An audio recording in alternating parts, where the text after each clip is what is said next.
चलो बेटा, very good evening all of you. कैसे हो आप सब लोग? जल्दी जल्दी फटाफट ऐड हो जाओ, उसके बाद आज के अपने टारगेट की तरफ आगे बढ़ते हैं। और आज का टारगेट कुछ नहीं है बेटा, जो सफर इतना लंबा चल रहा था बेटा, उसी सफर का लगभग आज खत्म करने वाले हैं और उस सफर को एक खूबसूरत अंत करने वाले हैं। आपको पता है बेटा कि जब भी कोई चीज खत्म होने के कगार पे होती है तो टॉपिक इमोशनल हो जाता है, लेकिन यहाँ पे एज सच कोई इमोशनल नहीं है। हमारा ये रिलेशन चैप्टर खत्म हो रहा है बेटा, रिलेशन खत्म नहीं हो रहा। तो यहाँ पे एड सच कोई आप बहुत ज्यादा इमोशनल होने वाली बात नहीं है, लेकिन हाँ ऐड फटाफट हो जाइए ताकि मैं अपनी क्लास को बेटा कैरी ऑन कर सकूं। डन करेंगे? तब तक कैसे हो आप सब लोग और कैसी चल रही है आपकी जिंदगी? जल्दी जल्दी फटाफट बता दीजिए। और एक बार सारे बच्चे आ जाइए ताकि मैं क्लास को बेटा शुरू करते हुए और जो आज का टारगेट है उस टारगेट को फटाफट हम लोग पूरा भी कर लें। Good evening all of you. Ankit, movies update. बेटा मूवीज अपडेट तेरा नाम क्या है? तू ये बात है कि डेली टाइम से क्लास को ज्वाइन करता है, लेकिन तेरा नाम है movies update. Movies update Ankit and Ankita, Tarun Singh, everyone बेटा, everyone good evening good evening good evening. आप अपनी प्रेजेंस बता दीजिए, जल्दी जल्दी ज्वाइन करिए ताकि मैं अपनी क्लास को बेटा फिर से एक बार आप लोगों के साथ शुरू करूं। अंशुमत श्रीवास्तव, नमस्कार बेटा, नमस्कार नमस्कार। सर इसके बाद सोगा शुरू होगा ना यहाँ पर? बेटा नहीं, इसके बाद ना मैं सोच रहा हूं इंडियन कॉन्ट्रैक्ट शुरू करने को। इंडियन कॉन्ट्रैक्ट आपका एक मेजर पोर्शन कवर होता है। देखो कंपनीज एक्ट और आपका पार्टनरशिप एक्ट, ये दोनों मैंने similar at a parallel glances में आपका लेके चल रहा था, तो मैं सोच रहा हूं कि इंडियन कॉन्ट्रैक्ट शुरू करूं क्योंकि वही मेजर पोर्शन बचेगा बेटा। और मुझे ऐसा लगता है कि सेल ऑफ गुड्स एक्ट जब मैं कराऊंगा ना तो उसका मेजोरिटी पोर्शन बेटा इंडियन कॉन्ट्रैक्ट से कवर होता है। और फिर वहां पे एक ऑनलाइन क्लास में मेरा ये प्रिजम्पशन लेना बहुत मुश्किल हो जाएगा कि किस बच्चे को इंडियन कॉन्ट्रैक्ट का कौन सा प्रोविजन आता है, क्योंकि अगर आप लोगों ने सेल ऑफ गुड्स एक्ट को पढ़ रखा होगा तो आपको ये बात 100% पता होगा कि सेल ऑफ गुड्स एक्ट 1930 का लगभग 30% पोर्शन बेटा इंडियन कॉन्ट्रैक्ट से कवर किया जाता है। तो ये मेरा प्रिजम्पशन है कि मैं यहाँ पे इंडियन कॉन्ट्रैक्ट शुरू करूं और इंडियन कॉन्ट्रैक्ट जब कंप्लीट हो जाएगा तो मुझे लगता है कि मेजर पोर्शन आपका कंप्लीट ही हो जाएगा, क्योंकि कॉन्ट्रैक्ट कंप्लीट हो जाएगा, पार्टनरशिप आज कंप्लीट ही हो रहा है, कंपनीज कंप्लीट ही हो जाएगा।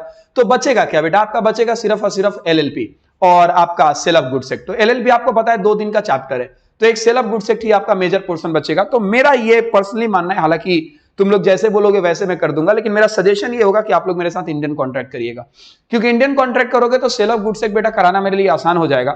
नहीं तो बीच बीच में बातें बहुत फंसेगी और मैं अननेसेसरी बेटा लेक्चर को लंबा कर दूंगा, उसका कोई फायदा नहीं है। क्योंकि इंडियन कॉन्ट्रैक्ट का बेस तैयार नहीं होने पर बेटा सेल ऑफ गुड्स एक्ट को समझना उतना ज्यादा आसान नहीं है, ये आप लोगों को ऑलरेडी पता होगा। कंपेरेटिवली मैं ऐसा उम्मीद करता हूं। ठीक है बेटा, तब तक आप मुझे जल्दी से बता दीजिए कि सारी आवाज वगैरह एवरीथिंग इज क्लियर ना? कोई दिक्कत तो नहीं है बेटा? आपको सब कुछ आवाज वगैरह आ रही है, डिस्प्ले वगैरह एवरीथिंग इज ओके? कोई नेटवर्क वगैरह फंस तो नहीं रहा जैसे एज यूजुअल हुआ करता जो प्रीवियस क्लास में हुआ था बेटा? सब कुछ ठीक है? और प्लीज प्लीज प्लीज जल्दी से ज्वाइन करिए ताकि मैं अपनी क्लास को शुरू कर सकूं। और ये मुझे लगता है कि अब मेरा मिनिमम कोरम पूरा हो चुका है। खुशी का कहना है कि यस सर कॉन्ट्रैक्ट एक्ट ही शुरू कर दीजिएगा। हाँ बेटा मेरा भी माने, देखो मैं सब कराऊंगा आपको, मैंने शुरू में ही प्रॉमिस किया था कि मैं आपको सारा कुछ कराऊंगा, तो मैं फिर से उस बात पर डिग हूं कि मैं सारा कुछ कराऊंगा। लेकिन लेकिन लेकिन इंडियन कॉन्ट्रैक्ट करोगे तो बेटा आपको सेल ऑफ गुड्स एक्ट पढ़ना मेरे से आसान हो जाएगा और मेरे लिए भी आसान हो जाएगा। मैं आपके टॉपिक को एक एक चीज का एक्सप्लेनेशन दे सकता हूं, नहीं तो बेटा मामला फंसता हुआ बीच में नजर आएगा, वो कोई फायदा नहीं है। एक काम करिए, मुझे ऐसा लगता है बेटा मेरा मिनिमम कोरम पूरा हो चुका है और एवरीथिंग इज ओके।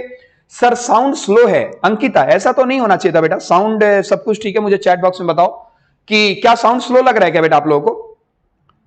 एनीवन? मैं वेट कर रहा हूं बेटा चैट बॉक्स में, साउंड स्लो है या ठीक है? मुझे ऐसा नहीं लगता कि साउंड स्लो होना चाहिए क्योंकि एवरीथिंग इज ओके और यहां पे तो बेटा डन है सब कुछ। चले क्या? ओके ओके ठीक है बेटा। सो फाइनली बेटा बच्चे भी ज्वाइन कर चुके हैं और मेरा मिनिमम कोरम पूरा हो चुका है। जैसा कि आपको पता है मैं मिनिमम कोरम का वेट करता हूं कि जैसा कि बेटा मुझे इंटीमेशन मिल रहा है कि नहीं सर सब कुछ ठीक है, तो अंकिता बेटा आई थिंक सो हो सकता है आपका नेट वगैरह प्रॉब्लम हो जिसके कारण साउंड स्लो आ रही है, आप एक बार फिर से इसको रीज्वाइन करेगा, एवरीथिंग इज परफेक्ट जैसा कि बच्चे मुझे बता रहे हैं। ठीक है बेटा, अब मुझे बात सुनिए और मेरी बात सुनिए खास करके, क्योंकि मेरा मिनिमम कोरम पूरा हो चुका है बेटा, मैं क्लास को शुरू कर रहा हूं। तो अब मेरी बात आप लोग ध्यान से सुनिएगा, back to the pavilion finally, और हम शुरू करते हैं बेटा अपनी पूरी की पूरी कहानी को। सुनिए एवरीवन, देखो बेटा प्रीवियस क्लास में हम लोगों ने क्या किया था, वो हम लोगों ने किया था rights and duties of partner after dissolution of firm. आपको पता है कि मैं एक बार तेजी से 5 मिनट में रिवाइज करा देता हूं और उसके बाद ही हम आज की क्लास पे आते हैं, तो क्यों ना मैं एक बार आपको रिवाइज करा दूं और उसके बाद ही आज की क्लास को शुरू करूं। देखो बेटा, मैंने आपको प्रीवियस क्लास में जो कराया था कॉन्सेप्ट वो था right of partner on dissolution, और इसके बाद कराया था liabilities of partner on dissolution. Liability of partner on dissolution में आपको याद हो कि बेटा मैंने बहुत ज्यादा टेक्निकल कॉन्सेप्ट नहीं कराया था, मैंने सिर्फ और सिर्फ आपको 2 बातें बताई थी। मैंने सबसे पहले आपको बात बताई थी कि देखो बेटा, अगर किसी पार्टनरशिप फर्म का डिसोल्यूशन हो रहा है और वहां पे अगर कोई आउटगोइंग पार्टनर चाहता है कि मैं जाने के बाद इस फर्म के लाइबिलिटी के लिए लाइबल ना रहूं, तो उसको सेक्शन 72 का बेटा क्या देना होगा, पब्लिक नोटिस देना जरूरी है। हालांकि 3 केसेस में बेटा पब्लिक नोटिस नहीं देना, इसका मतलब 3 केसेस एक्सेप्शन माने जाते हैं बेटा। इसका मतलब कि अगर 3 केसेस में आप पार्टनरशिप फर्म को छोड़ के चले गए, भले ही आपने पब्लिक नोटिस नहीं दिया, तब भी बेटा आपकी लायबिलिटी नहीं होगी। कौन से 3 केसेस है सर? सबसे पहला केसेस आपको मैंने बताया था जहां पे डेथ ऑफ द पार्टनर होता है, यानी अगर कोई पार्टनर बेटा डेथ हो जाने के कारण पार्टनरशिप फर्म को छोड़ के चला जाता है, इस सिचुएशन में पब्लिक नोटिस अगर नहीं भी दिया गया है तो प्रायर एक्ट के लिए कोई पार्टनर लाइबल नहीं होगा, उसका लीगल रिप्रेजेंटेटिव लाइबल नहीं होगा। मैंने दूसरा आपको सिचुएशन बताया था बेटा, वो बताया था इंसॉल्वेंसी का। मैंने आपको बताया था कि अगर मान लो 3 पार्टनर है और एक पार्टनर अगर इंसॉल्वेंट हो जाता है और जिसके कारण वो पार्टनरशिप फर्म को छोड़ के चला जाता है और जाते टाइम उसने कोई पब्लिक नोटिस नहीं दिया, कोई फर्क नहीं पड़ता। याद रखिए, इंसॉल्वेंसी के केस में पब्लिक नोटिस देना जरूरी नहीं है। इसका मतलब अगर मैं पब्लिक नोटिस नहीं भी देता हूं ना, तब भी बेटा मैं चले जाने के बाद के काम के लिए पार्टनरशिप एक्ट के लिए लाइबल, मींस पार्टनरशिप फर्म के लिए लाइबल नहीं होगा। और मैंने तीसरा केस आपको बताया था बेटा, स्लीपिंग ऑफ पार्टनर। अगर आपको याद हो, स्लीपिंग पार्टनर को लेकर अगर कोई स्लीपिंग पार्टनर फर्म छोड़ के जा रहा है और अगर आप पब्लिक नोटिस नहीं देते हो, कोई फर्क नहीं पड़ता बेटा, आपकी लायबिलिटी नहीं आने वाली है, लायबिलिटी एज इट इज वहां पे रुक जाएगी। मैंने ये सारी बातें आपको बताई थी प्रीवियस क्लास में। जहां तक सवाल है बेटा राइट को लेकर, राइट में मैंने कुछ टेक्निकल बातें जरूर बताई थी। मैंने बोला था सबसे पहले right to have a business wound up. मैंने बोला था बेटा कि जब भी कोई पार्टनरशिप फर्म डिसोल्यूशन में जाएगा तो जो एग्जिस्टिंग पार्टनर बचेंगे उस पार्टनर के पास बेटा एक वाइंडिंग अप का राइट आता है, जिसको जनरल पार्टनर राइट्स ऑफ लियन भी कहा जाता है। मैंने इसमें बताया था कि देखो बेटा, पार्टनर का राइट यह है कि कंपनी मींस पार्टनरशिप फर्म के जितने भी एग्जिस्टिंग एसेट्स हैं उस एसेट्स को बेच दिया जाएगा और लायबिलिटी को पे कर दिया जाएगा। उसके बाद बेटा आपको मैंने दूसरा बताया था, वो बताया था right to have the debt of the firm settled out of the property of the firm. मतलब क्या कि अगर फर्म का कोई डेट है ना, तो याद रखिए फर्म का डेट सबसे पहले फर्म की प्रॉपर्टी से पे की जाएगी। I repeat my word, firm का डेट सबसे पहले फर्म की प्रॉपर्टी से पे की जाएगी और पार्टनर्स का पर्सनल डेट पार्टनर के पर्सनल प्रॉपर्टी से पे की जाएगी। और उसके बाद अगर एक्सेस बचता है तो वो एक दूसरे में क्रॉस मल्टीप्लाई किया जा सकता है। ये सब आपने अकाउंट्स में किए होंगे कॉन्सेप्ट्स।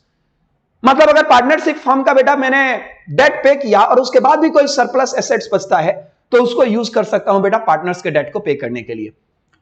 इसके बाद मैंने बताया था right to personal profit earn after dissolution. आपकी फर्म डिसोल्यूशन में चली गई और उसके बाद आपने पर्सनल प्रॉफिट कमा लिया तो उसकी पर्सनल अकाउंटिंग एंट्री करोगे। और मैंने बोला था कि सेक्शन नंबर 50 बेटा ये लगभग सेक्शन नंबर 16 के जैसा है। डन करें क्या? उसके बाद मैंने आपको बताया था that is right to return premium on premature dissolution. Premature dissolution के केस में बेटा आपको प्रीमियम अमाउंट रिटर्न करना पड़ेगा, यानी जितना अनएक्सपायर्ड पीरियड है उतने पीरियड तक का पैसा आपको रिटर्न करना पड़ेगा। हालांकि कुछ रिफंड कुछ केसेस में नहीं होगा। जैसे sir death of the partner के कारण फर्म बंद हुई, हम आपको प्रीमैच्योर का पैसा नहीं देंगे। आप ही के गलती के कारण फर्म बंद हुई, हम आपको पैसा नहीं देंगे। या फिर एग्रीमेंट में हमने ऑलरेडी डिस्क्लोज कर दिया था कि अगर इस ग्राउंड में पार्टनरशिप फर्म डिसॉल्व हो जाती है तो हम आपको प्रीमैच्योर का पैसा नहीं देंगे। इस 3 केस में बेटा हम आपको पैसा नहीं देंगे। और नेक्स्ट, अगर आपके फ्रॉड के कारण, मिसरिप्रेजेंटेशन के कारण मेरी पार्टनरशिप फर्म बंद हुई है तो मैं आपके प्रॉपर्टी पे लियन एक्सरसाइज कर लूंगा, मैं अपने आप को क्रेडिटर मानते हुए आपसे पैसे वापस ले लूंगा। और बेटा याद रखिए, हर एक डैमेज के लिए आप मुझे भरपाई दोगे, आप मुझे कंपनसेशन दोगे। ये बातें मैंने प्रीवियस क्लास में करा दी थी और आज मैं आपको तैयार कर चुका हूं इंडियन पार्टनरशिप एक्ट को बेटा कंप्लीट करने के लिए। अब मेरी बात ध्यान से सुनो, मैं आपको एक नोटिफिकेशन, एक मैसेज देता हूं बेटा और उसके बाद आज की क्लास को शुरू करता हूं। पहली बात, आपको आज सुन के खुशी होगी कि मैं आपको बेटा जल्दी फ्री कर दूंगा। आप आज मेरे से जल्दी फ्री हो जाओगे। उसके पीछे का रीजन है बेटा, आज हमारी क्लासेस मैक्सिमम टू मैक्सिमम मुझे लगता है कि 20 मिनट चलेगी।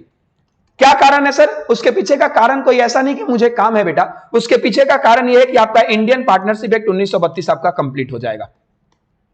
इंडियन पार्टनरशिप एक्ट 1932 में सिर्फ एक ही टॉपिक आपका बचता है और वो टॉपिक आपके स्क्रीन के ऊपर रहा, that is a settlement of accounts. केवल यही टॉपिक आपका बचता है। इस टॉपिक्स के कंप्लीट होने के बाद आपका पूरा का पूरा इंडियन पार्टनरशिप एक्ट 1932 बेटा चैप्टर जो है वो चैप्टर आपका कंप्लीट हो जाएगा। अब आपको पता है बेटा कि अगर कोई चैप्टर कंप्लीट हो रहा है तो आज ही मैं नया चैप्टर शुरू करूं, ये वाइबल नहीं है। क्योंकि ऑब्वियसली अपने को थंबनेल वगैरह प्लस कुछ बच्चे नए चैप्टर से ज्वाइन करेंगे तो फिर कोई फायदा नहीं है। तो मैं आज सिर्फ और सिर्फ यही एक टॉपिक आपका बचा हुआ है इंडियन पार्टनरशिप एक्ट 1932 में, ये टॉपिक कंप्लीट होगा, उसके बाद बेटा चैप्टर कंप्लीट हो जाएगा। मैं आपसे टाइम पे डाउट आउट ले लूंगा, लेकिन मैं आज आपको कर दूंगा फ्री। लेकिन ध्यान रखिएगा 7:30 में एज यूजुअल हमारी बाकी क्लासेस शुरू हो जाएंगी। अगर आप रिकमेंडेशन है आपके लिए कि बेटा आप आइएगा और बाकी क्लासेस आपकी as usual as per schedule चलेंगी, तो आप ज्वाइन कर लीजिएगा। मेरी क्लासेस जो है वो जल्दी कंप्लीट होगी क्योंकि चैप्टर कंप्लीट हो जाएगा। डन करें। और नेक्स्ट क्लास से एकदम धमाकेदार आपके सिलेबस का सबसे मेजर पोर्शन कवर करने वाला chapter that is Indian contract में शुरू कर दूंगा, इस बात को याद रखिएगा। डन करें क्या? अब मेरी बात सुनो बेटा ध्यान से, मैं आपसे बात करने वाला हूं आज का जो टॉपिक बचा हुआ है। देखो बेटा आज का जो टॉपिक बचा हुआ है, मैं क्लास की स्टार्टिंग कर चुका हूं, इसलिए मैं यहां पे लिख देता हूं क्लास स्टार्टेड, मतलब क्लास स्टार्ट हो चुकी है। सुनो मेरी बात ध्यान से, एवरीवन मेरी बात को समझिएगा। अगर एक बार बात समझ गए बेटा सारी बातें आपको फिंगर टिप्स पे आती हुई नजर आएगी। देखो बेटा मैं आज की क्लास में बात करने वाला हूं settlement of books of accounts. मैं रिपीट करता हूं बेटा, settlement of books of accounts. बच्चा कह रहा है कि सर मैं कुछ समझा नहीं।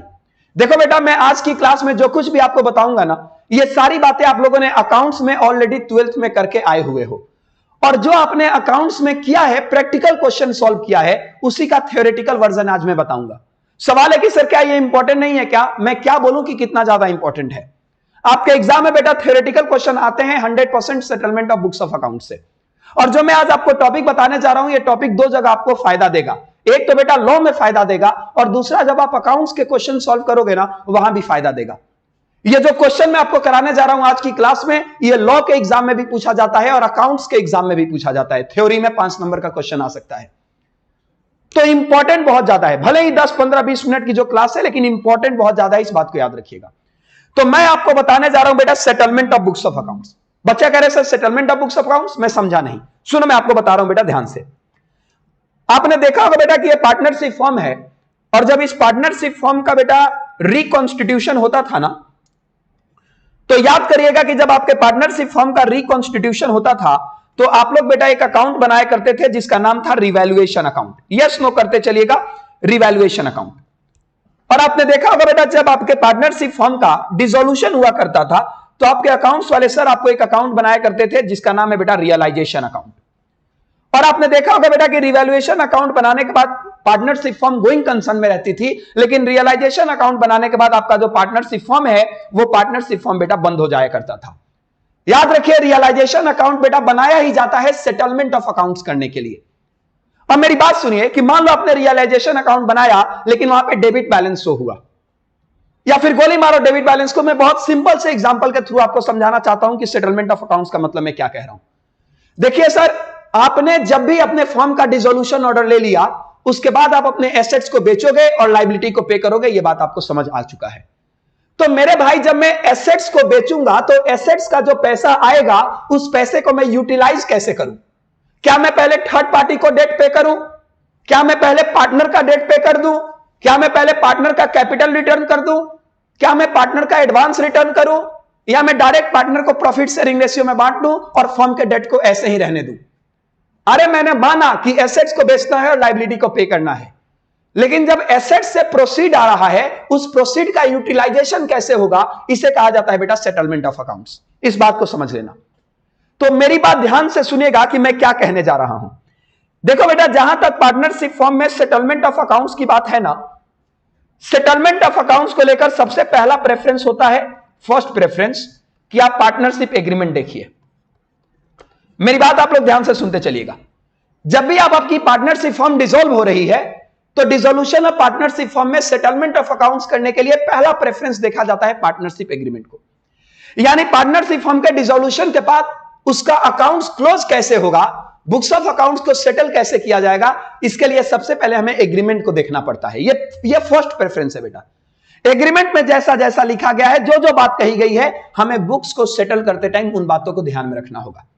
तो अगर एग्रीमेंट में सेटलमेंट का प्रोविजन कुछ और कहता है तो आप एग्रीमेंट की बात मानिए। लेकिन एक सवाल है बेटा, सवाल यह है कि मान लो सर एग्रीमेंट साइलेंट है, आपने बोला कि सेटलमेंट होगा एज पर द एग्रीमेंट, हमने मान लिया सर कि हम सेटलमेंट करेंगे एज पर एग्रीमेंट, लेकिन मान लो सर जो पार्टनरशिप एग्रीमेंट है वो साइलेंट है, पार्टनरशिप फॉर्म के सेटलमेंट को लेकर, यानी बुक्स ऑफ अकाउंट्स को सेटलमेंट को लेकर। तो अगर बेटा आपका एग्रीमेंट साइलेंट है ना, देन आपको जो सेकंड प्रेफरेंस देना है, वो सेकंड प्रेफरेंस देना है बेटा पार्टनरशिप एक्ट को, पार्टनरशिप एक्ट 1932 को, जो मैं आपको आज पढ़ाने जा रहा हूं। एक एक बात याद रखिए, किसी भी चीज को समझने का एक तरीका होता है बेटा, वो तरीका आप लोग समझो। कोई भी तुमसे पूछे कि पार्टनरशिप फॉर्म के डिसोल्यूशन के बाद उसका बुक्स ऑफ अकाउंट्स कैसे सेटल होता है, तो फर्स्ट प्रेफरेंस पार्टनरशिप एग्रीमेंट को देखिए, उसमें जो बातें लिखी गई है वैसे ही सेटल करिए, वैसे एसेट्स बेचिए, वैसे लायबिलिटी को पे करिए। लेकिन अगर पार्टनरशिप एग्रीमेंट साइलेंट है तो उसके बाद बेटा आप आइए पार्टनरशिप एक्ट 1932 पे। और जानते हो जब आप पार्टनरशिप एक्ट 1932 पे आते हो ना, तो 3 सेक्शन आपको सेटलमेंट ऑफ अकाउंट्स को लेकर मिलते हैं। सबसे पहला सेक्शन मिलता है बेटा सेक्शन नंबर 55, उसके बाद मिलता है सेक्शन नंबर 48 और फिर मिलता है सेक्शन नंबर 49। मैं रिपीट करता हूं बेटा, सेक्शन नंबर 55, 48 और 49। सेक्शन नंबर 55 जो बात करता है वो बात करता है कि गुडविल का सेटलमेंट कैसे होगा। गुडविल, पार्टनरशिप फॉर्म डिसॉल्व हो रही है, जो फॉर्म का गुडविल है उसका क्या किया जाए।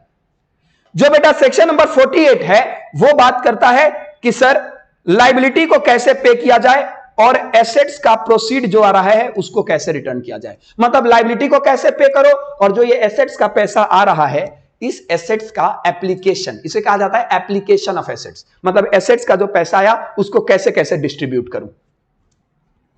और उसके बाद सेक्शन नंबर 49 जो है बेटा, वो 49 बात करता है सेटलमेंट ऑफ डेट को लेकर, कि अगर फर्म का डेट है तो क्या करूं, पार्टनर्स का डेट है तो क्या करूं। क्योंकि दो लोगों के डेट हो सकते हैं बेटा, पार्टनर्स का पर्सनल डेट, उसने जो पर्सनल कैपेसिटी में डेट राइज किया था, और एक फर्म का डेट होगा ओवरऑल।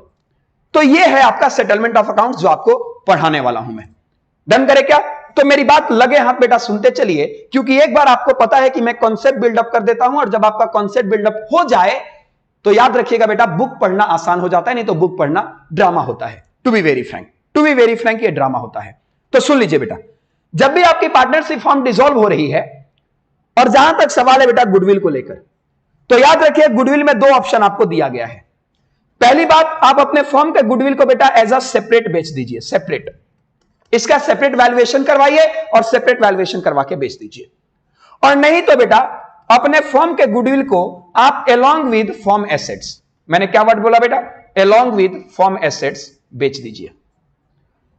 जब भी कोई पार्टनरशिप फर्म डिसॉल्व हो रही है और उसमें कोई गुडविल है, तो गुडविल के साथ 2 ट्रीटमेंट कर सकते हो आप, या तो उसका सेपरेट वैल्यूएशन करवाकर बेच दो, और नहीं तो जब फर्म एज अ होल तुम बेच रहे हो, एसेट्स एज अ होल बेच रहे हो, तो उसी में तुम गुडविल भी बेच दो, जिसको तुम टैक्स की भाषा में स्लंप सेल कहते हो। स्लंप टैक्स में आपको बताया जाएगा कि एकदम बल्क सेलिंग, एक साथ किसी चीज को बेच दिया जाता है, इसे स्लंप सेल कहा जाता है। अब यहां पे मेरी बात ध्यान से सुनिए कि मैं कहना क्या चाहता हूं बेटा। देखो, आप भले ही गुडविल को अकेला बेचो, या आप गुडविल को बेटा अपने पूरे फर्म के एसेट्स के साथ बेच दो, जो भी आपका रियलाइज्ड अमाउंट होगा, मतलब जो पैसा आएगा, वो पैसे से बेटा लायबिलिटी की पे होगी। इसमें हर्ज क्या है भाई, उस पैसे से लायबिलिटी की पे होगी। अब लायबिलिटी का पे कैसे होगा आप चिंता मत करिए, मैं बताऊंगा। लेकिन सेक्शन नंबर 55 बेटा बस इतनी ही बात कहता है। सर क्या बात कर रहे हो, सिर्फ इतनी बात कहता है? हां, सिर्फ इतनी बात कहता है बेटा, मैं आपको दिखा देता हूं। देखिए यहां पे बोला गया है, ध्यान से सुनिए एवरीथिंग, एक एक बातों को ध्यान से सुनिएगा।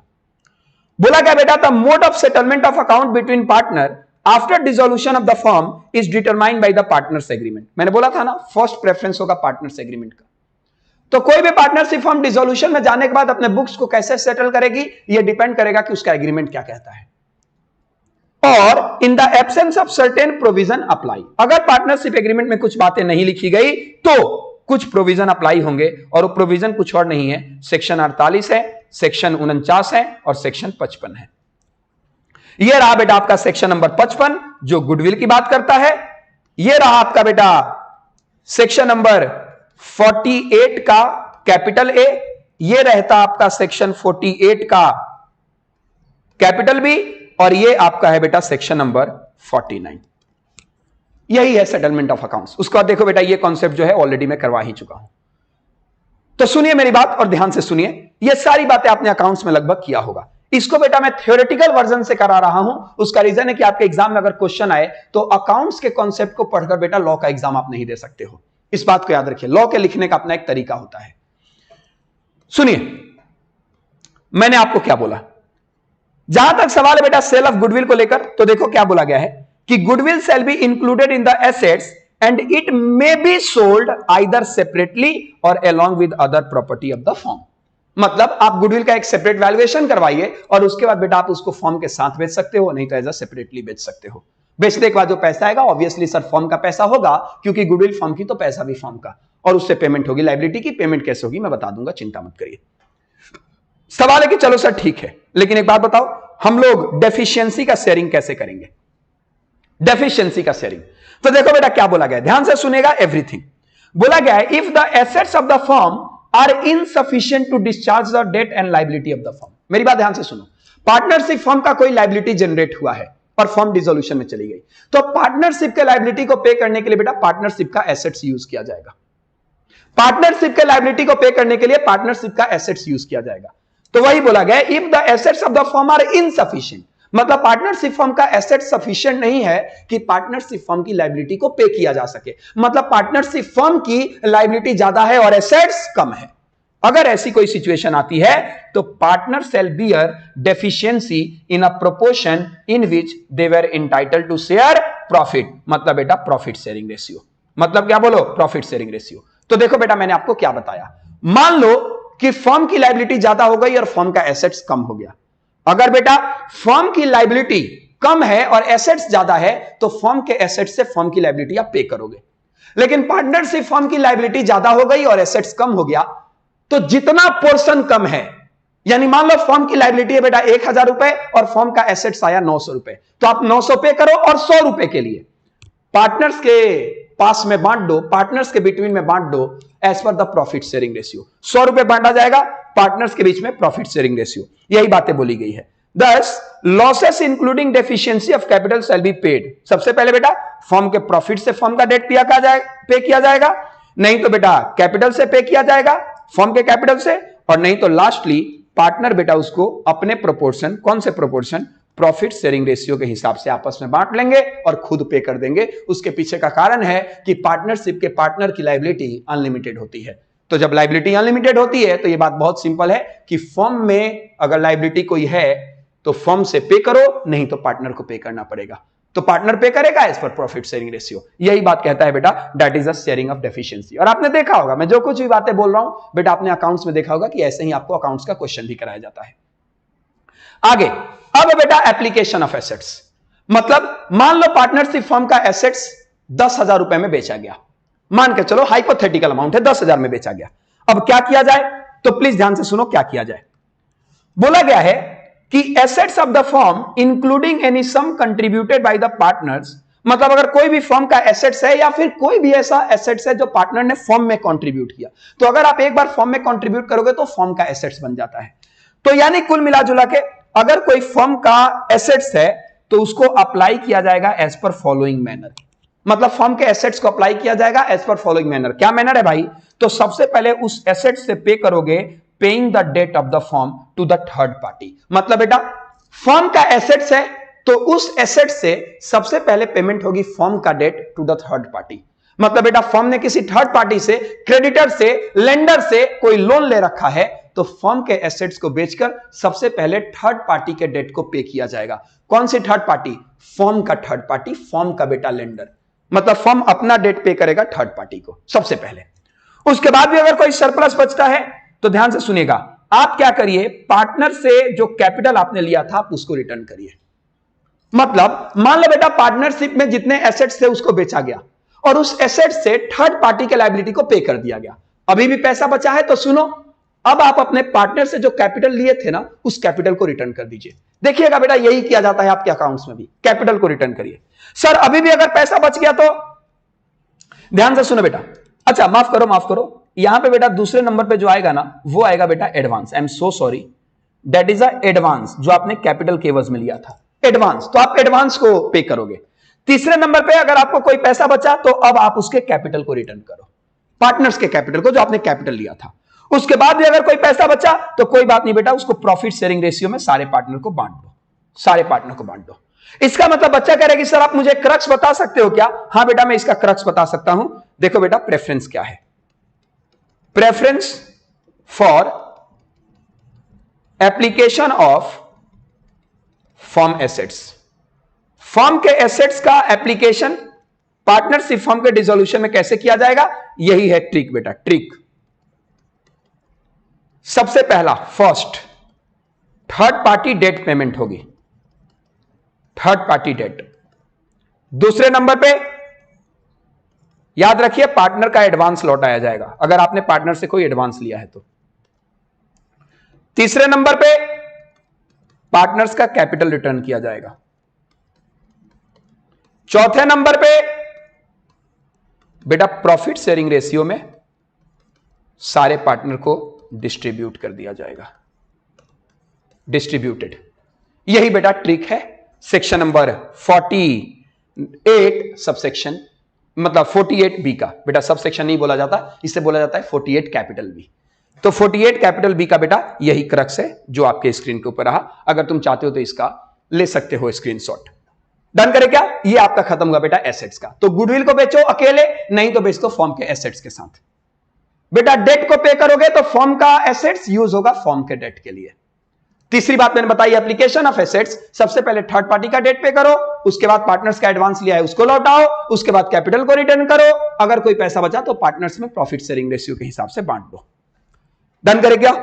इसके बाद बेटा यहां पे सुनिएगा, यहां पे सुनिए। अब आता है एक concept that is called settlement of the debt. अब ये settlement of the debt section number 49 क्या कहता है, ध्यान से सुनिए। सेक्शन नंबर 49 ये कहता है कि देखो बेटा दो तरीके के डेट हो सकते हैं, दो तरीके के। जब पार्टनरशिप फर्म डिसॉल्व होती है ना तो दो तरीके के डेट हो सकते हैं। एक बेटा हो सकता है फर्म का डेट, ध्यान से सुनना, एक हो सकता है फर्म का डेट, फर्म डेट, और एक होता है बेटा पार्टनर्स डेट। बच्चा कह रहा है पागल हो गए क्या सर, बताना एक बार क्या पार्टनर्स डेट। पार्टनर्स डेट एक ऐसा डेट होता है बेटा जो पार्टनर अराइज करता है ऑन देयर पर्सनल कैपेसिटी, और फर्म का डेट एक ऐसा डेट होता है बेटा जो फर्म के नाम पे फर्म अराइज करती है। ए, बी और सी ने मिलकर बेटा मान के चलो कि पार्टनर से बिजनेस चलाया।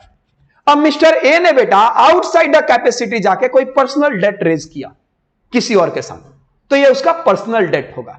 लेकिन partnership firm during the course of transaction अगर कोई डेट रेज करती है, पार्टनरशिप फर्म का काम था बेटा मैकेनिक का, पार्टनरशिप फर्म का काम था कंस्ट्रक्शन का, और उस काम के ड्यूरिंग कोई अगर डेट रेज किया जाता है तो इसे फर्म का डेट कहा जाता है। Simple firm debt is raised by firm itself, but partners debt is raised by partner in their personal capacity, ये कहा जाता है। तो देखो बेटा इसको लेकर क्या कहा गया है और इस पे अप्लाई होता है बेसिकली आपका सेक्शन नंबर 49। सेक्शन नंबर 49 कहता है debt of the firm shall be paid first out of the property of the firm, मतलब फर्म का डेट पहले फर्म की प्रॉपर्टी से पे होगा। And if there is any surplus, मतलब बेटा फर्म के प्रॉपर्टी से फर्म का एसेट्स पे कर दिया गया बट फिर भी पैसा बचता है, तो एक काम करिए, it shall be distributed among the partner as per profit sharing ratio. ये बात तो बता ही चुका हूं, ऊपर में ही मैंने बता दिया है। आगे, the separate property of any partner shall be applied first in the payment of his separate debt. मतलब अगर अब मान के चलो कि मेरी कोई पर्सनल प्रॉपर्टी है मेरी, तो मेरी पर्सनल प्रॉपर्टी को बेचकर सबसे पहले पेमेंट किया जाएगा, वो मेरे पर्सनल डेट को पे किया जाएगा। भाई फर्म का प्रॉपर्टी फर्म के पर्सनल डेट को पे करती है, तो मेरी भी पर्सनल प्रॉपर्टी मेरी पर्सनल डेट को पे करेगी। बहुत सिंपल, इसमें कोई वो फलाना ढिमके वाली कोई क्वेश्चन है ही नहीं। फर्म ने अपने प्रॉपर्टी से अपना डेट पे किया, तो मैं भी अपने प्रॉपर्टी से पहले अपना डेट पे करूंगा। हालांकि अगर कोई सरप्लस आ जाता है तो कोई बात नहीं, मैं उससे पेमेंट कर दूंगा फर्म के डेट को। मेरी बात आप समझ चुके हो क्या। ये है बेटा सेक्शन नंबर 49, और यहां पे ये आपका कॉन्सेप्ट कहता है सेटलमेंट ऑफ अकाउंट्स। बच्चा कहता है कि सर सुनो, इसका मतलब कॉन्सेप्ट खत्म हो गया क्या। नहीं बेटा, कॉन्सेप्ट खत्म नहीं हुआ। एक बहुत ज्यादा इंपॉर्टेंट कॉन्सेप्ट, बहुत ज्यादा important concept settlement of accounts में पढ़ा जाता है, जिसका नाम है बेटा rule in Garner versus Murray. इसको मरे भी कहा जाता है, बहुत लोग मुरे भी कहते हैं। बेटा 1950 का केस था ये, कि अगर कोई लॉस अराइज हुआ है इंसॉल्वेंसी ऑफ पार्टनर्स, तो उसको बेटा रिमेनिंग पार्टनर किस रेशियो में बियर करेंगे। अब ये भी आपने अकाउंट्स में देखा होगा। मैं आपको हल्का फुल्का अकाउंट्स का कॉन्सेप्ट समझाना चाहता हूं, हल्का फुल्का बेटा, क्योंकि मैं जैसे ही हिंट दूंगा आप समझ जाओगे। आपने देखा होगा बेटा कि जब तुम रियलाइजेशन अकाउंट बनाते हो ना, तो एक रियलाइजेशन लॉस होता है। तो रियलाइजेशन लॉस जो है, उस लॉस को बेटा रिमेनिंग जो सॉल्वेंट पार्टनर होते हैं वो प्रॉफिट शेयरिंग रेशियो के हिसाब से कंट्रीब्यूट कर देते हैं। लेकिन मान लो बेटा कि एक पार्टनर जो था वो इंसॉल्वेंट हो गया। मैं रिपीट करता हूं बेटा, जो कंपनी अपना, जो पार्टनरशिप फर्म अपना रियलाइजेशन अकाउंट्स बनाती है, मान के चलो उस रियलाइजेशन अकाउंट्स में लॉस हुआ, तो रियलाइजेशन लॉस याद करिएगा। अगर आप मेरे से 12th में किए हुए पार्टनरशिप अकाउंट्स का क्वेश्चन अगर रियलाइजेशन अकाउंट्स को दिमाग में नहीं रखते हो, तो मैं ये जो लॉजिक आपको बता रहा हूं बेटा, शायद ये लॉजिक आपको समझ नहीं आएगा, फिर आपको रटना पड़ जाएगा। और चिंता मत करिएगा, मैं आपको रटने वाला पॉइंट भी बता दूंगा कि बेटा क्रक्स ऑफ द मैटर में क्या कहना चाहता हूं। बिल्कुल चिंता मत करो। अगर यहां पे कोई नॉन कॉमर्स बैकग्राउंड से बच्चा बैठा है, वो चिंता ना करे, मैं लास्ट में ट्रिक बता दूंगा, लेकिन पहले समझने वाले बच्चों के लिए मैं बता दूं।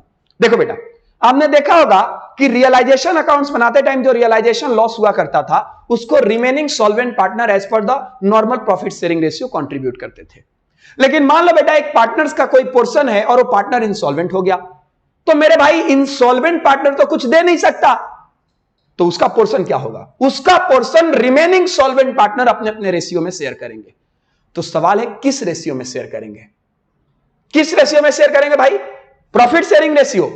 तो गार्डनर वर्सेस मुरे का रूल कहता है कि नॉर्मल प्रॉफिट शेयरिंग रेशियो में उनका पोर्शन शेयर नहीं किया जाएगा, उनका जो डेफिशिट है, डेफिशिएंसी है, वो कैपिटल रेशियो में शेयरिंग किया जाएगा। क्रक्स ऑफ द जजमेंट यही है बेटा।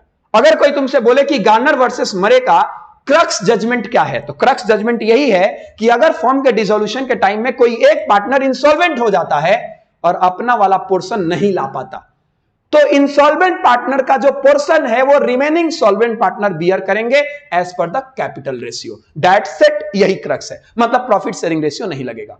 आप बोलोगे सर इसका क्या लॉजिक है? बहुत सिंपल सा लॉजिक है। इसका लॉजिक है कि देखो बेटा, पार्टनर्स के इंसॉल्वेंसी के कारण हुआ लॉस फर्म का ऑर्डिनरी लॉस नहीं है। फर्म का ऑर्डिनरी लॉस कुछ और होता है और बेटा इंसॉल्वेंसी के कारण हुआ लॉस कुछ और होता है। मैं प्रॉफिट शेयरिंग रेशियो बनाया हूं ऑर्डिनरी लॉस के लिए, तो फर्म का ऑर्डिनरी लॉस मैं अपने प्रॉफिट शेयरिंग रेशियो में बांट लूंगा। लेकिन अगर अनफॉर्चुनेट मेरा कोई पार्टनर इंसॉल्वेंट हो जाता है और उसका पोर्शन मुझे लाना पड़ गया, तो ये ऑर्डिनरी लॉस थोड़ी हुआ, ये तो एबनॉर्मल लॉस हुआ, नॉन ऑर्डिनरी लॉस हुआ। और नॉन ऑर्डिनरी लॉस को मैं कैपिटल हिसाब से, कैपिटल रेशियो के हिसाब से बियर करूंगा। बस यही क्रक्स है बेटा। तो सवाल है इस केस में हुआ क्या था? मुझे लगता है बेटा ये रीडिंग करने के लिए मैंने दिया है, अगर आप यहां से रीड कर लोगे दैट्स वेल एंड गुड, नहीं तो इसका एक शॉर्ट क्रक्स में लिखवा देता हूं। इस केस में क्या हुआ था?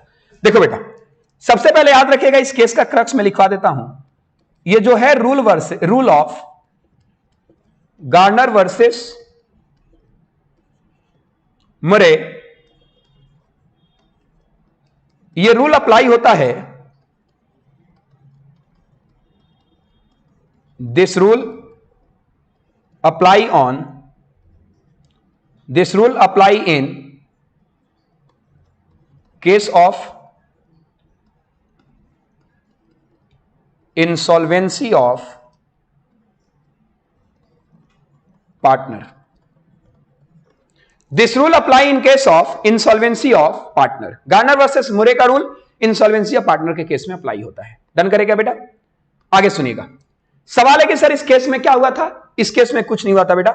3 पार्टनर थे पार्टनरशिप फॉर्म में, गार्डनर, मुरे और एक बंदा था बेटा विल्किंस। एकदम मैं आपको फैक्ट ऑफ द केस बता रहा हूं, शायद ये एकदम exact fact of the case शायद ही कोई बता पाया होगा। हालांकि ऐसा नहीं है कि कोई बहुत एक्स्ट्राऑर्डिनरी कॉन्सेप्ट है, नॉर्मल कॉन्सेप्ट है बेटा। 3 पार्टनर्स थे एक पार्टनरशिप फॉर्म में, एक गार्डनर था, एक मरे था और एक विल्किंस था बेटा। तो ये बंदा था ना विल्किंस, ये विल्किंस हो गया इंसॉल्वेंट। ये इंसॉल्वेंट हुआ तो ये पार्टनरशिप फॉर्म जो थी वो चली गई बेटा डिसोल्यूशन में। तो जो ये गार्डनर और मरे थे, गार्डनर और मरे, ये बेटा चले गए कोर्ट में। और कोर्ट में जाकर, ध्यान रखिएगा बेटा जजमेंट कैसे पढ़ा जाता है मैं आपको बता रहा हूं ताकि याद रहे जिंदगी भर के लिए कॉन्सेप्ट। गार्डनर मरे बेटा गए कोर्ट में और कोर्ट में इन्होंने जाके अप्लाई कर दिया कि भैया प्लीज हमारा सेटलमेंट ऑफ अकाउंट्स करिए। सर क्यों? वो कोर्ट में क्यों चले गए? उसके पीछे कारण था, डिस्प्यूट हो गया। ये दोनों पार्टी गार्डनर और मरे आपस में एग्री नहीं हो रहे थे कि मैं विल्किंस का शेयर आपस में प्रॉफिट शेयरिंग रेशियो में या कैपिटल रेशियो में किस तरीके से, मरे कह रहा था कि भाई ये ऑर्डिनरी लॉस थोड़ी है कि मैं शेयर करूं, तो ये कह रहा है कुछ तो करना पड़ेगा। इनके बीच में डिस्प्यूट हो गया, ये चले गए कोर्ट में। जब ये कोर्ट में गए तो कोर्ट के जस्टिस, बेटा मैं जस्टिस का भी नाम लिख देता हूं बेटा, ये इंडिया का केस तो है नहीं, फॉरेन जजमेंट है। तो इस कोर्ट में जो जस्टिस थे वो थे बेटा जस्टिस जॉय। जस्टिस जॉय ने बेटा फैसला दिया, that is a decision of the court. क्या फैसला दिया? तो जस्टिस जॉय ने बेटा दो फैसले दिए, दो, और यही दो काम तुम बेटा अकाउंट्स में करते हो, आपको अकाउंट्स वाले सर भी बताएंगे, या आप 12th के टीचर को याद करिए, उन्होंने बताया होगा। जस्टिस जॉय ने दो बातें बोली। उन्होंने बोला कि भाई मेरी बात ध्यान से सुन, सॉल्वेंट पार्टनर क्या करेगा उसके लिए मैं तेरे को अलग कहानी बता रहा हूं, और इंसॉल्वेंट पार्टनर के सिचुएशन में क्या होगा उसके लिए मैं तेरे को कहानी कुछ और बता रहा हूं। जस्टिस जॉय ने कहा, जस्टिस जॉय ने कहा कि देखो भाई, जो सारे सॉल्वेंट पार्टनर हैं, all the solvent partner bring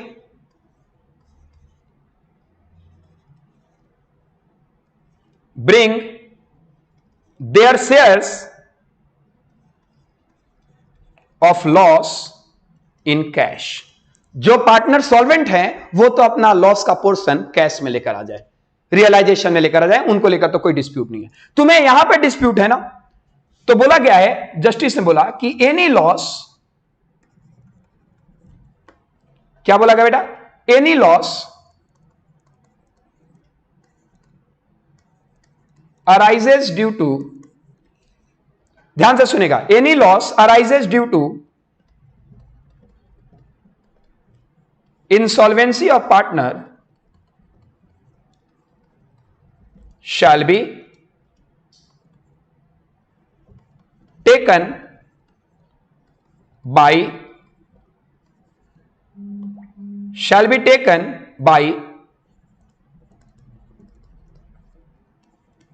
remaining solvent partner as per capital ratio. और जब कैपिटल को काउंट करोगे तो एडजस्टमेंट के बिना फाइनेंशियल एसेट्स को लेना है, एडजस्टेड कैपिटल नहीं, विदाउट एडजस्टेड कैपिटल। इसका लॉजिक भी दिया गया, जो जस्टिस जॉय साहब थे उन्होंने इसका लॉजिक भी दिया। अच्छा एक बात और याद रखना, ये जो बोला गया ना, any loss arises due to insolvency of partner, इसको बेटा कहा जाता है, बोलो क्या? डेफिशिएंसी। इसको डेफिशिएंसी कहा जाता है। और कैपिटल रेशियो में शेयरिंग के लिए लॉजिक यह दिया गया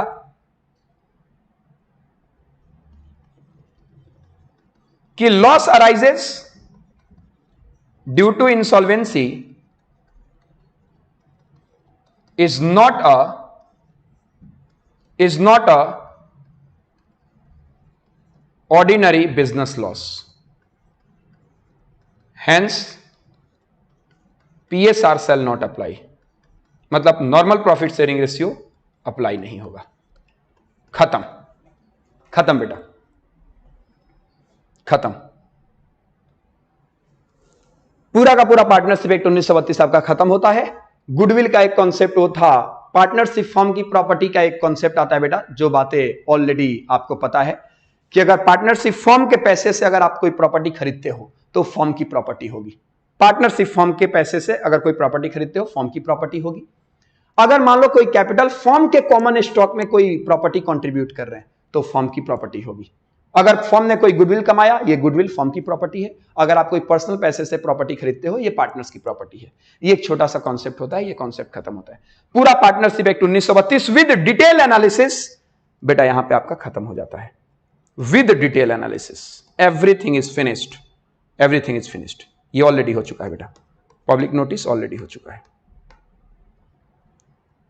ऑलरेडी हो चुका है। ये चैप्टर आपका खत्म हो गया।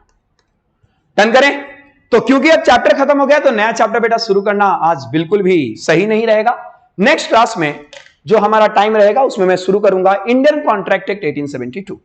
सो अगर मैं इंटरमीडिएट के हिसाब से बात करूं तो इंटरमीडिएट वाले बच्चे, मतलब कंपनी लॉ की क्लास जो होती है कल के दिन में, यानी एमडब्ल्यूएफ में, कल कंपनी लॉ में मैं शुरू करूंगा इनकॉर्पोरेशन ऑफ कंपनी वाला चैप्टर। इनकॉर्पोरेशन ऑफ कंपनी एकदम नया चैप्टर होगा। और बेटा उसके बाद जो मंडे को क्लास होगी आपकी, सैटरडे को जो क्लास होगी, सैटरडे वाली क्लास ऑब्वियसली बेटा जो होगा वो अपन हम शुरू करेंगे इंडियन कॉन्ट्रैक्ट। एक मैं आपको नोटिफिकेशन भी दे दूं, सैटरडे वाली क्लास बेटा मोस्ट प्रोबेबली मोस्ट प्रोबेबली 6:30 से होगी, 6:30 PM। मैं अभी अनाउंस कर देता हूं, हालांकि टेलीग्राम चैनल पे आपको नोटिफिकेशन दे दिया जाएगा। 6:30 PM बेटा मोस्ट प्रोबेबली होगी। इंडियन कॉन्ट्रैक्ट की स्टार्टिंग क्लास है, आपका प्रेजेंट एकदम मस्ट है, याद रखिएगा। हर छोटे मोटे कॉन्सेप्ट से थ्रू हम लोग चैप्टर को आगे करेंगे। डन करें सर, एक बार फुल स्क्रीन शो कर दो, स्क्रीनशॉट ले लेंगे बेटा, जल्दी से ले लो स्क्रीनशॉट। ये रहा आपका पहला स्क्रीनशॉट, लीजिए पहला, जल्दी करो बेटा।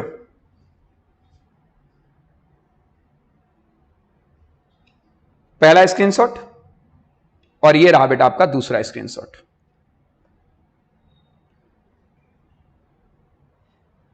दूसरा स्क्रीनशॉट, ये आपका लॉजिक है, लॉजिक का अगर स्क्रीनशॉट लेना चाहते हो ले लो। डन करें सो ठीक है, मैं माफी मांगना, डन करें बेटा, ओके सो ठीक है बेटा, माफी मांगता हूं मैं आपसे। और ये एक शॉर्ट थोड़ा सा रिलीफ का, क्योंकि अभी अपने पास करने के लिए कुछ है नहीं। नेक्स्ट क्लास में हम लोग इंडियन कॉन्ट्रैक्ट को नए जोश और नए जुनून और नए ताकत के साथ शुरू करेंगे। मैं आपसे मिलता हूं कल, और कल जो मिलूंगा ऑब्वियसली कंपनीज एक्ट के नए चैप्टर के हिसाब से मिलूंगा, जो फाउंडेशन पे भी बेटा सिलेबस में, फाउंडेशन के सिलेबस में भी एज इट इज है, इनकॉर्पोरेशन ऑफ कंपनी। तो आपका जो प्रेजेंस है वो मस्ट है। मिलता हूं मैं आपके साथ नेक्स्ट क्लास में। ख्याल रखें, सतर्क रहें और सुरक्षित रहें। Thank you so much, God bless you बेटा। कोई भी आपके डाउट्स हैं प्लीज आप मेरे पर्सनल व्हाट्सएप नंबर पे भी डाउट पूछ सकते हो बेटा, डाउट को रहने मत देना। हालांकि लास्ट में इस लेक्चर का जब कंप्लीशन होगा मैं एक एक स्कैनर क्वेश्चन बेटा आपको कराऊंगा। डन करें क्या? Thank you so much.